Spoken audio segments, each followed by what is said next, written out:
take this opportunity to have a look at the Mesoamerican civilization of the Mayans, according to their sacred creation myth text called the Popolvuh.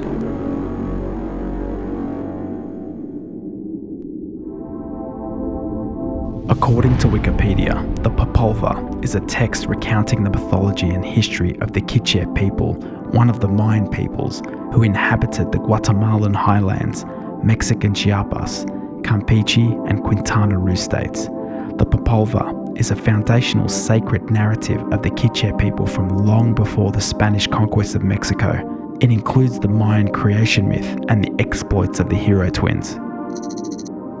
Here are some intriguing facts that surround the Mayan civilization. 1. The Mayans believed that 5 different worlds existed, including beings that lived in the underworld.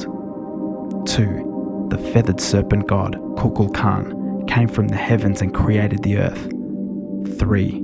The Mayans had developed a rich tradition of hieroglyphic writing, predating the European invaders. 4. Kukulkan taught mankind about agriculture and prophesied the end of the Mesoamerican civilization.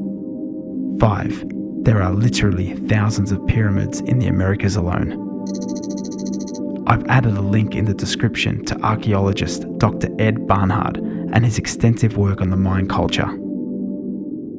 Another Mesoamerican culture that has fascinated the masses is none other than the Paracas culture of Peru.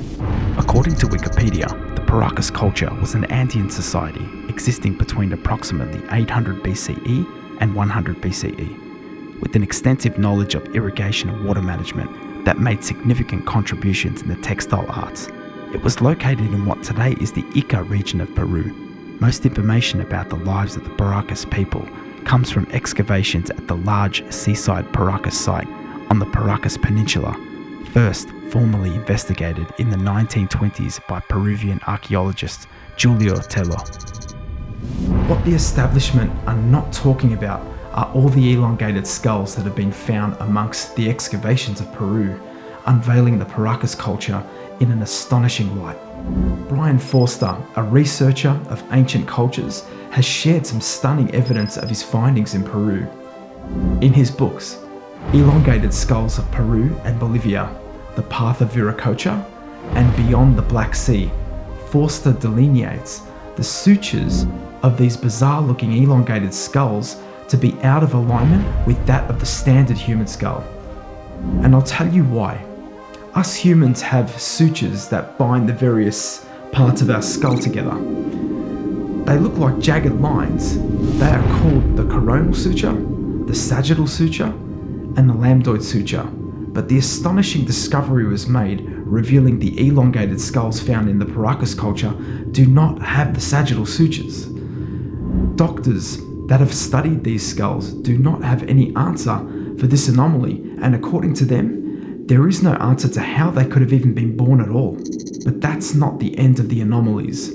These skulls have been DNA tested and measured, in which the results yielded an increased brain cavity and a thicker skull, none of which have been found in any other human on planet Earth. Another important fact I want to make clear is a process called head binding.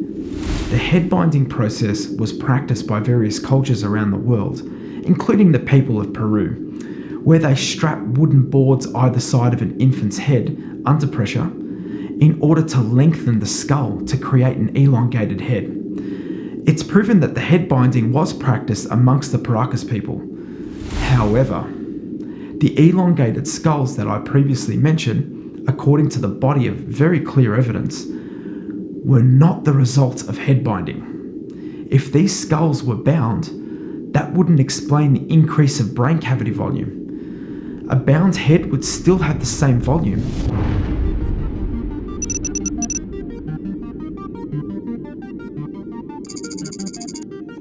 But why on earth would they bind an infant's head? What would bring an individual to do that to a child? The answer is both simple and chilling. They bound their heads in order to be in the image of their gods. The gods, they say, came from the heavens. Incredible, isn't it? And none of this was taught in our school systems.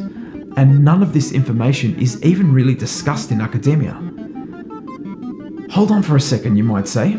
This is all really new information. No.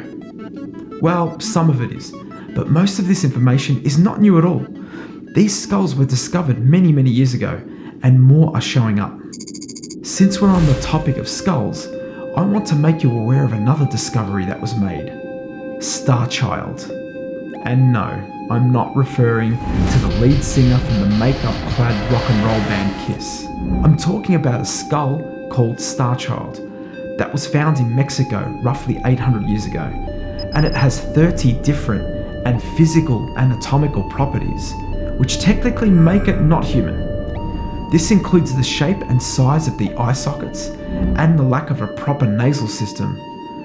The composition of the skull is not bone, but that of dental enamel.